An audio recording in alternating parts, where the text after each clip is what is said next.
Wands, page of wands, sun card represent ಆಗಿದೆ. ಕೆಲವೊಬ್ಬರಿಗೆ long distance relationship ಅನ್ನ represent ಮಾಡ್ತಾ ಇದೆ. ಮತ್ತೆ ಕೆಲವೊಬ್ರು ಟ್ರಾವೆಲ್ ಮಾಡೋದ್ರ ಮೂಲಕ ನಿಮ್ಮ ಪರ್ಸನ್ ಅನ್ನ ನೀವು ಭೇಟಿಯಾಗಿರುವಂತಹ ಪಾಸ್ಟ್ ನಲ್ಲಿ ರೆಪ್ರೆಸೆಂಟ್ ಆಗ್ತಾ ಇದೆ.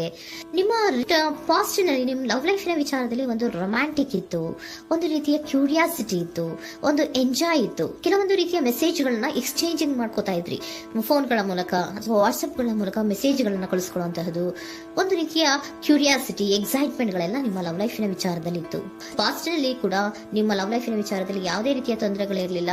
ಸೊ ಪಾಸಿಟಿವ್ ಆಗಿತ್ತು. ಪಾಸಿಟಿವ್ ಚೇಂಜಸ್ ಗಳು, ಬದಲಾವಣೆಗಳನ್ನೇ ನೀವು ನೋಡಿದ್ದೀರಾ. ಯಾವುದೇ ರೀತಿಯ ತೊಂದರೆಗಳೇನು, ಜಗಳಗಳೇನು ಇಲ್ಲದೆ ಇರುವಂತಹದ್ದು ರೆಪ್ರೆಸೆಂಟ್ ಆಗ್ತಾ ಇದೆ. ಅಟ್ ದ ಪ್ರೆಸೆಂಟ್ ಸಿಚುಯೇಷನ್ ಹೇಗಿದೆ? ಈಗಿನ ಸಿಚುಯೇಷನ್ ಕೂಡ ಸೆಕ್ಯೂರ್ ಆಗಿರುವಂತಹದ್ದು.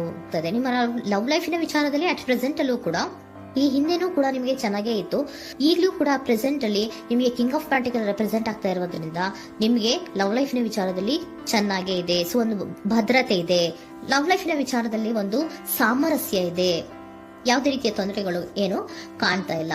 ಸೆಕೆಂಡ್ ಕಾರ್ಡ್ ಬಂದಿರುವಂತಹ ಪ್ರೆಸೆಂಟ್ ಸಿಚುಯೇಷನ್ ಅಲ್ಲಿ ಸ್ಟ್ರೆಂತ್ ಇದೆ, ಬಾಂಡೇಜ್ ಇದೆ. ಚೆನ್ನಾಗಿ ನೀವಿಬ್ಬರ ಮಧ್ಯೆ ಒಂದು ಬಾಂಡೇಜ್ ಇದೆ, ಸಾಮರಸ್ಯ ಇದೆ, ಹೊಂದಾಣಿಕೆ ಗುಣಗಳು ತುಂಬಾ ಇದೆ.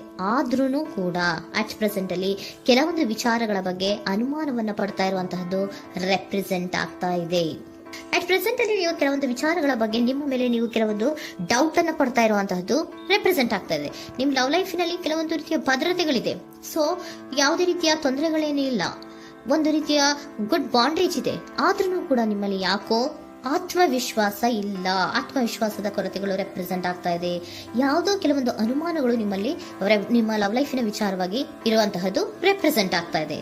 ಏನಾದ್ರೂ ತೊಂದರೆ ಆಗ್ತಾ ಇದೆಯಾ, ನನ್ನ ಲವ್ ಲೈಫಿನ ವಿಚಾರವಾಗಿ ಏನಾದ್ರೂ ತೊಂದರೆ ಆಗ್ತಾ ಇದೆಯಾ ಅಂತ ನಿಮ್ಮಲ್ಲೇ ನೀವು ಅನುಮಾನವನ್ನ ಪಡ್ತಾ ಇರುವಂತಹದ್ದು ರೆಪ್ರೆಸೆಂಟ್ ಆಗ್ತಾ ಇದೆ. ಫ್ಯೂಚರಿನ ಬಗ್ಗೆ ಹೇಳೋದಾದ್ರೆ ಕ್ವೀನ್ ಆಫ್ ಪ್ಯಾಂಟಿಕಲ್ಸ್ ಬಂದಿದೆ. ಕ್ವೀನ್ ಆಫ್ ಪ್ಯಾಂಟಿಕಲ್ಸ್ ಬಂದಿರುವಂತಹದ್ದೇನು, ಒಂದು ರೀತಿಯ ಘೋಷಣೆಯನ್ನ ಮಾಡುವಂತಹದ್ದು ರೆಪ್ರೆಸೆಂಟ್ ಆಗ್ತಾ ಇದೆ. ಯಾಕಂದ್ರೆ ನಿಮ್ಮ ಲವ್ ಲೈಫ್ ನ ವಿಚಾರವಾಗಿ ಅಟ್ ಪ್ರೆಸೆಂಟ್ ಅಲ್ಲಿ ಕೆಲವೊಂದು ವಿಚಾರಗಳಲ್ಲಿ ಸ್ಟೇಬಲ್ ರಿಲೇಶನ್ಶಿಪ್ ಅಲ್ಲಿ ಇದ್ರೂ, ಒಂದು ಗುಡ್ ಬಾಂಡೇಜ್ ಇದ್ರೂ ಕೂಡ ನೀವ್ ಯಾಕೋ ಕೆಲವೊಂದು ವಿಚಾರಗಳ ಬಗ್ಗೆ ಅನುಮಾನವನ್ನ ಪಡ್ತಾ ಇರುವಂತಹದ್ದು, ಅದನ್ನ ರಕ್ಷಣೆ ಮಾಡೋದ್ರೊಳಗೆ ಹೆಚ್ಚು ಗಮನವನ್ನ ಕೊಡ್ತಾ ಇರುವಂತಹದ್ದು ರೆಪ್ರೆಸೆಂಟ್ ಆಗ್ತಾ ಇದೆ. ಇಮಿಡಿಯೇಟ್ ಫ್ಯೂಚರಿನ ಬಗ್ಗೆ ಹೇಳೋದಾದ್ರೆ ನೀವೊಂದು ರೀತಿಯ ಘೋಷಣೆಗಳನ್ನ ಮಾಡುವಂತಹದ್ದು, ನಿಮ್ಮ ಲವ್ ಲೈಫಿನ ವಿಚಾರವಾಗಿ ಕೆಲವೊಂದು ರೀತಿಯ ಹೆಚ್ಚು ಗಮನವನ್ನ ಕೊಡುವಂತಹದ್ದು, ಯಾವುದೋ ನಿಮ್ಮ ವಿಚಾರಗಳಲ್ಲಿ ಹಿಡಿತದಲ್ಲಿ ಏನ್ ಇಟ್ಕೊಂಡಿದ್ರೋ, ನಿಮ್ಮ ಪೊಸೆಸಿವ್ನೆಸ್ ಅನ್ನ ಏನ್ ಇಟ್ಕೊಂಡಿದ್ರೋ, ಯಾವುದೋ ಕೆಲವು ವಿಚಾರಗಳಲ್ಲಿ ನೀವು ಬಹಳಷ್ಟು ಓಪನ್ ಅಪ್ ಆಗಿ ಮಾತಾಡದೆ, ಯಾವ ವಿಚಾರಗಳನ್ನು ಕೂಡ ಹೇಳ್ಕೊಳ್ಳದೆ, ನಿಮ್ಮಲ್ಲೇ ನೀವು ಕೆಲವೊಂದು ಬೇಜಾರುಗಳನ್ನ ಏನ್ ಇಟ್ಕೊಂಡಿದ್ರೋ ಆ ವಿಚಾರಗಳನ್ನ ನೀವು ಮಾತಾಡುವಂತಹ ಸಾಧ್ಯತೆಗಳು ಇಮ್ಮಿಡಿಯೇಟ್ ಫ್ಯೂಚರ್ ನಲ್ಲಿ ಕಾಣಿಸ್ತಾ ಇದೆ. ಯಾವುದೋ ಕೆಲವೊಂದು ವಿಚಾರ, ಯಾಕೆ ಯಾವುದೋ ಕೆಲವು ವಿಚಾರಗಳಲ್ಲಿ ನಿಮಗೆ ಅನುಮಾನಗಳು ರೆಪ್ರೆಸೆಂಟ್ ಆಗ್ತದೆ.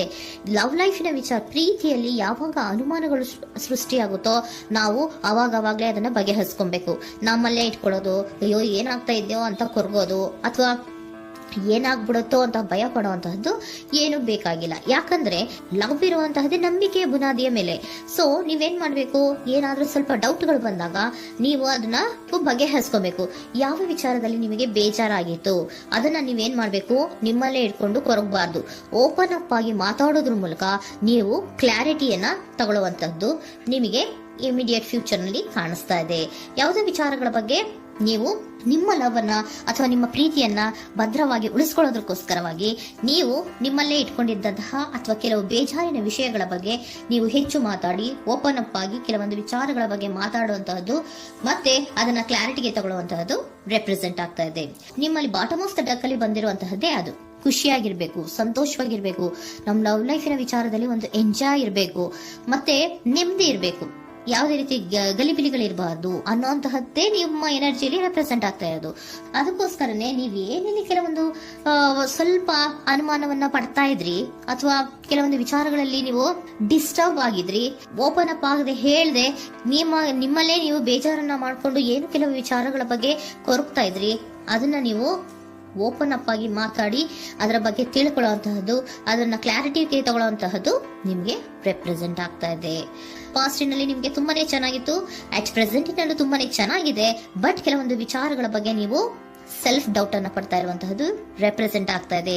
ಏನಾಗ್ತಾ ಇದೆಯೋ ಅನ್ನೋದ್ರ ಬಗ್ಗೆ ನೀವು ಸ್ವಲ್ಪ ವಿಶ್ವಾಸವನ್ನ ಕಡಿಮೆ ಮಾಡ್ಕೊಳ್ತಾ ಇರುವಂತಹದ್ದು ರೆಪ್ರೆಸೆಂಟ್ ಆಗಿತ್ತು. ಬಟ್ ಆದ್ರೆ ಇನ್ನು ಇಮಿಡಿಯೇಟ್ ಫ್ಯೂಚರ್ ನಲ್ಲಿ ಏನಪ್ಪಾ ಅಂದ್ರೆ ನಿಮ್ಮ ಲವ್ ಲೈಫ್ ಅನ್ನ ನಾವು ಉಳಿಸ್ಕೊಬೇಕು, ನಾನು ಎಲ್ಲವನ್ನ ನನ್ನ ಕಂಟ್ರೋಲ್ ಅಲ್ಲೇ ಇಟ್ಕೊಂಡು ಅಥವಾ ಪೊಸೆಸಿವ್ನೆಸ್ ಅನ್ನ ಬೆಳೆಸ್ಕೊಂಡು ನಾನೇ ಬೇಜಾರು ಮಾಡ್ಕೊಂಡಿದ್ರೆ ಸರಿ ಇಲ್ಲ, ನಾನು ಓಪನ್ ಅಪ್ ಆಗಿ ಮಾತಾಡಿ ಕೆಲವೊಂದು ವಿಚಾರಗಳ ಬಗ್ಗೆ ನಾನು ಕ್ಲಾರಿಟಿಯನ್ನ ತಗೋಬೇಕು ಅಂತ ಆಲೋಚನೆಯನ್ನ ಮಾಡ್ತಾ ಇರುವಂತಹದ್ದು ರೆಪ್ರೆಸೆಂಟ್ ಆಗ್ತಾ ಇದೆ. ಓಕೆನಾ? ಒಂದು ಏಂಜಲ್ ಗೈಡೆನ್ಸ್ ನ ನಿಮ್ಮ ಲವ್ ರೀಡಿಂಗಿನ ವಿಚಾರವಾಗಿ ತಗೊಂಡ್ಬಿಡೋಣ ಅಲ್ವಾ. The situation will improve. ಸಿಚುಯೇಷನ್ಗಳು ಇಂಪ್ರೂವ್ ಆಗತ್ತೆ. ನೀವು ನಿಮ್ಮಲ್ಲೇ ಇಟ್ಕೊಂಡು ಹೊರಗಬೇಡಿ. ಯಾವುದೇ ವಿಚಾರಗಳನ್ನ ನಾವು ಓಪನ್ ಅಪ್ ಆಗ್ಬೇಕು. ನಾವೇ ಬೇಜಾರು ಮಾಡ್ಕೊಂಡ್ರೆ ಅವ್ರಿಗೆ ಏನ್ ಅರ್ಥ ಆಗುತ್ತೆ, ನಿಮ್ ಪರ್ಸನ್ ಏನ್ ಅರ್ಥ ಆಗುತ್ತೆ, ಏನಕ್ಕೆ ಬೇಜಾರು ಮಾಡ್ಕೊಂಡಿದ್ದೀರಾ ಅಂತ ಅವ್ರು ತಿಳ್ಕೊಬೇಕು ಅಲ್ವಾ. ನಿಮ್ಗೆ ಅವರಲ್ಲಿ ಏನೇ ರೀತಿ ಕ್ಲಾರಿಟಿ ಬೇಕು ಅಂದ್ರೂ ಕೂಡ ನೀವು ಮಾತಾಡಿ ಕ್ಲಿಯರ್ ಮಾಡ್ಕೊಳ್ಳಿ. ಅವಾಗ ಏನಾಗುತ್ತೆ, ದ ಸಿಚುಯೇಷನ್ ವಿಲ್ ಇಂಪ್ರೂವ್ ಆಗತ್ತೆ. ಇದಿಷ್ಟು ನಿಮ್ಮ ಮಂತಿನ ಲವ್ ರೀಡಿಂಗ್.